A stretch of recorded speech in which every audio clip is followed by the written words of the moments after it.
சூரி என்ன கைதட்ட காணோம்?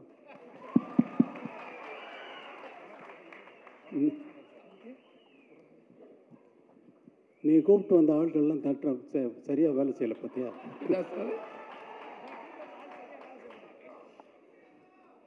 சார் எல்லாமே அன்பு தம்பிகள் தான் சார், அன்னைகள் தான் சார். அப்போ உன் பேரை சொன்ன உடனே ஏன் கைதட்டில் விசில் அடிக்கல? இல்லைங்க சார், அது நீங்கள் பேசுகிறப்போ குறுக்கிடக்கூடாதுன்றதுக்காக அமைதியாக இருக்காங்க சார். இப்போ எத்தனை படத்தில் நடிக்கிறீங்க? எத்தனை படத்தில் கதாநாயகன் நடிக்கிறீங்க சார்? இப்போ 3 படத்தில் முடிச்சிருக்கேன் சார். எத்தனை படத்தில் கதாநாயகனாக நடிச்சுக்கிட்டு இருக்கீங்கன்னு கேட்குறேன். கதை நாயகனை அடுத்து 2 படத்தில் நடிக்க போகிறீங்க சார். 2 படத்தில் நடிக்க போகிறீங்க. கதாநாயகன் உன்னை ஆக்குனதே வெற்றிமாறன் தான். காமெடி தானே நடிச்சீங்க. இப்போ நீ கதாநாயகனா நடிக்கிறது காமெடியா கதாநாயகனா?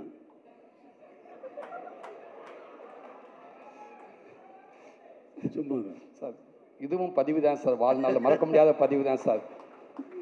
இப்போ எல்லா படத்தினுடைய ஆடியோ ரிலீஸ் மாதிரி இந்த படத்தினுடைய நடக்கலை. சும்மா உனக்கு பேரை சொன்ன உடனே நிறைய கை தட்டுவாங்கன்னு நான் முதல்ல நான் வந்த உடனே எனக்கு கை தட்டுவாங்கன்னு பார்த்தேன் பட்னில். சரி சூரி பேரை சொல்லிடலாம், அதனால் கை தட்டுவாங்களான்னு நினச்சி சொன்னேன். கை தட்டலை, அதனால தான் உன்னை கூப்பிட்டு. அது நீங்கள் இருக்கேன்றாங்க சார். சார் எனக்கு எவ்வளோ எங்கேருந்து எனக்கு உங்கள்கிட்ட ஒர்க் பண்ணுறப்ப இவ்வளோ ஒரு பாக்கியம் கிடச்சி இவ்வளோ பரவாயில்ல சந்தோஷமாக இருக்கணும். என் இடத்துல அத்தனை பேர் இருக்காங்க, அதனால் அவங்களுக்கு அதே சந்தோஷம் தான் சார். உங்ககிட்ட நான் ஒர்க் பண்ணுறதில்ல. ரொம்ப நன்றி சார். நன்றி. Thank you sir. இப்போ எல்லா படத்தினுடைய ஆடியோ ரிலீஸ் ஃபங்க்ஷன் மாதிரி இங்கே நடக்கலை. வெற்றிமாறன் விடுதலை பற்றி நல்லா எப்படிலாம் என்ன பண்ணிக்கிட்டு இருக்காரு, எவ்வளோ கஷ்டப்பட்டு ஒர்க் பண்ணுறாரு அப்படிங்கிறது எனக்கு ரொம்ப நல்லா தெரியும். எவ்வளவு டைம் எடுத்தாலும் இது ஒரு கற்பனையை உருவாக்குறதுங்கிறது. இப்போ நான் ஒரு பாட்டு போடுறேன்னா அந்த பாட்டு அதுக்கு முன்னாடி அங்கே இல்லை. இப்போ ஜனனின்னு ஒரு பாட்டு போடுறேன்னா அந்த பாட்டு அதுக்கு முன்னாடி அங்கே இருந்ததா? எப்படி வந்தது? அதே போல தான் ஒரு படம் உருவாகிறதும். வரேன், இங்கே வா சார். இதுக்கு எனக்கு எந்த சம்பந்தம் இல்லை சார். நீங்கள் ஆள் கூப்பிட்டு வரலையா? பாருங்க சார், பேசும்போது சொல்லிட்டாங்க சார், பால் தொந்தரவுக்கு மன்னிக்கும் சார். என் மேலே கோவப்படாதீங்க சார். இல்லை நீங்கள் 2 பேர் உங்கள் 2 பேர் பேரை சொன்னாலே ஆடியன்ஸ் அவ்வளோ தூரம் ஆடியன்ஸை நீங்கள் அவ்வளோ தூரம் கவர்ந்து வச்சுருக்கீங்களா இல்லை நிஜமாக கூட்டு வந்தீங்களான்னு தெரியல. ஆனால் நீங்கள் தான் சொன்னீங்க எனக்கு. ஆமாம் சார். நீங்கள் தான் சூரி ஆள் கூப்பிட்டு வந்துருக்காங்க சொல்லி அவர் தான் எனக்கு சொன்னார். இங்கே இது விடுதலை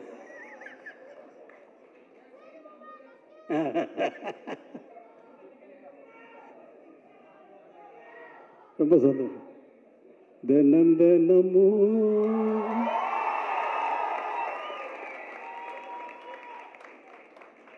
ஏன் நினப்பு வளைக்கிறதே என்ன தொலைக்கிறது. ஏண்டா இந்த உலகத்தில் பிறந்தோம்னு தினமும் ஏன் நினப்பு என்னையே வளைக்குதே என்னையே தொலைக்குதேன்னு நான் பாடுறேன். அவ்வளோதான். அதை தினமும் ஓ நினப்புன்னு கதாநாயகிக்கு போட்டாச்சு. அதை பாடுறதுக்கு சஞ்சய் சுப்பிரமணியம் அவர்களை வச்சு நான் பாட்டை எடுத்துனதுக்கப்புறமா வெற்றிமாறன் இல்லை சார் உங்கள் வாய்ஸ் வேணும்னாரு. அப்புறம் அவருக்குன்னு ஒரு பாட்டு மனசில் ஒரு மாதிரியாக இருக்குது அப்படின்னு சொல்லி பாட்டேன். மனசில் ஒரு மாதிரியாக இருக்கு. அமைதியாக கேளுங்க. மனசில் ஒரு மாதிரியாயிருக்கு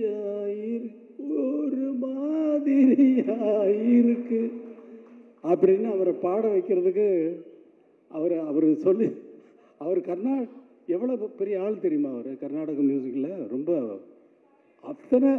அத்தனை பெரிய வித்வான்கள்கிட்டையும் இருந்து அவங்க மாதிரியே பாடக்கூடியவர். அவங்ககிட்டருந்து என்னென்ன கற்றுக்கிட்டாருங்கிறத அவர் சொன்னார்னா, நான் வந்து அவர் நாள் முழுக்க கேட்டுகிட்டே இருக்கலாம். அப்படிப்பட்ட ஒரு சங்கீத வித்வான் அவர். அவரை கூப்பிட்டு சினிமாவில் பாட வச்சுட்டேன். இங்கே கூப்பிட்டு இழுத்து பிடிச்சி இங்கே வாங்க, இங்கே வந்து பாடுங்கன்னு சொல்லி. அவர் ரொம்ப நன்றி சஞ்சய் சுப்பிரமணியம். அதே மாதிரியா வேறு என்ன பேசுகிறதுன்னு தெரியல. இந்த விடுதலையை வந்து உங்களை மாதிரியே நான் ரொம்ப ஆவலோடு எதிர்பார்த்துக்கிட்டு இருக்கேன். ஏன்னா நான் தான் முதல்ல பார்ப்பேன். எனக்கு அப்புறம் தான் நீங்கள்லாம் பார்க்க முடியும். நான் தானே முதல் ரசிகன். எனக்கு தானே முதல்ல போட்டு காட்டுறீங்க. இப்போ நீங்களே பார்க்குறதுக்காக படம் எடுக்கிறீங்க? இல்லை, எல்லாரும் பார்க்குறதுக்கு தான் படம் எடுத்துருக்காரு. இந்த படத்தை ரொம்ப ஆவலோடு எதிர்பார்த்துருக்கேன். எல்லாரும் எதிர்பார்க்கறது வந்து ஃபஸ்ட்டு பார்ட்டை நினச்சிக்கிட்டு செகண்ட் பார்ட்டில் இப்படி தான் வரும்னு எதிர்பார்க்காதீங்க.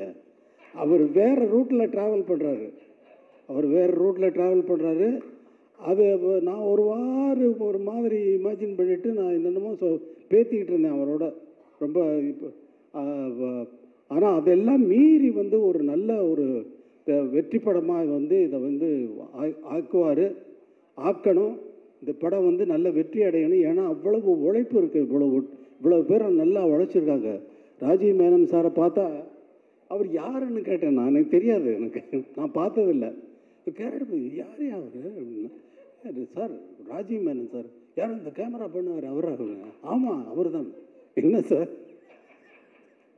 அதே மாதிரி சேத்தன் இந்த ரொம்ப அவர் செகண்ட் பார்ட்டில் இவர் நான் எதை பார்த்து ரொம்ப பாராட்டணுன்னோ அதெல்லாம் வெற்றிமாறன் கட் பண்ணிட்டார். அவரை கூப்பிட்டு ஸ்டுடியோவில் வச்சுட்டு அவங்க ஃபேமிலி எல்லாமே வந்து அவரை ரொம்ப பாராட்டினேன். அவ்வளோ தூரம் ரொம்ப நல்லா நடிச்சிருக்கீங்க அப்படின்னு சொல்லி பாராட்டினேன். சார், எனக்கு இது லைஃப்பில் இது ரொம்ப பெரிய விஷயம் சார் அப்படின்னாரு. ஆனால் அதெல்லாம் நான் வந்து எதிர்பார்த்து பார்த்தா அதெல்லாம் கட் பண்ணிட்டார் வெற்றிமாறன். ஆனால் அவர் தானே டைரக்டர், அவர் டிசைட் பண்ணுறாரு. அவர் டிசைட் பண்ணுறது தான் நம்ம படமாக பார்க்குறோம். இந்த ஒரு படத்தை உருவாக்குறது ஒரு ரொம்ப கஷ்டமான விஷயம். ஒரு டியூனை உருவாக்குறதும் அதே போல். டியூன் வந்து எனக்கு வந்து எப்பொழுதுமே என்ன இருக்கும்னா, ஒரு டைரக்டர் ஒரு படம் ஒர்க் பண்ணுறேன்னா மைண்டு உள்ளே வந்து ஒரு சிச்சுவேஷன் சொன்னாங்கன்னா உள்ளே வந்து பிளாங்க் ஆகிடும், எம்டியாக இருக்கும், ஒரு கற்பனையும் இருக்காது. ஆரம்பித்தாச்சுன்னா அது பாட்டுக்கு வந்துக்கிட்டே இருக்கும். ஒரு டைரக்டர் வந்து ஒரு படம் நான் தெலுங்கில் ஒர்க் பண்ணுறேன். அந்த படத்துக்கு அந்த கதை சொன்ன உடனே, இந்த படத்துக்கு சார் நான் ஒரு ஆகாயத்தில் ஒரு புள்ளி வைக்கணும் அப்படின்னு என்னுடைய எண்ணம்.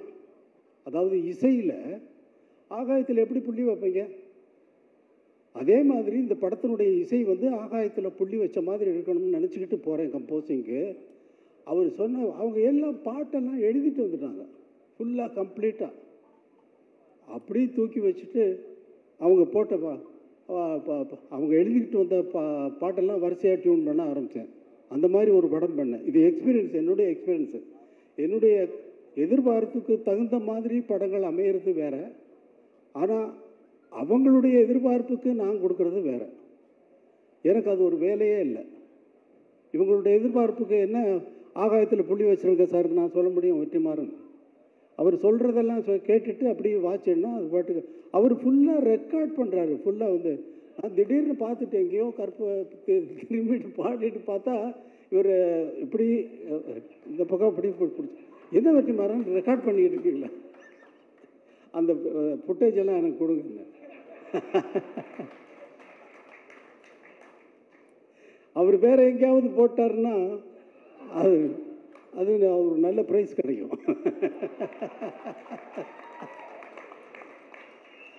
ப்ரைஸ்னா ப்ரைஸு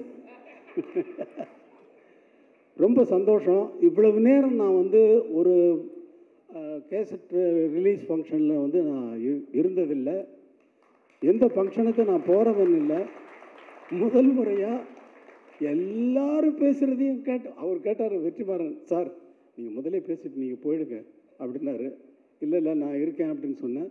அதே மாதிரி எல்லாரும் பேசுகிறதையும் கேட்கறதுக்கு எனக்கு ஒரு சந்தர்ப்பம் இது வந்து இறைவன் ஏற்படுத்தி கொடுத்துருக்கான். தம்பி வாழ்க. உன்னை பற்றி அவர் சொன்னார், சொல்லிகிட்டு இருந்தார் விஜய் சேதுபதி. ரொம்ப அப்பாவை கேட்டேன்னு சொல்லு. ரொம்ப நன்றி. எல்லோருக்கும் வணக்கம்.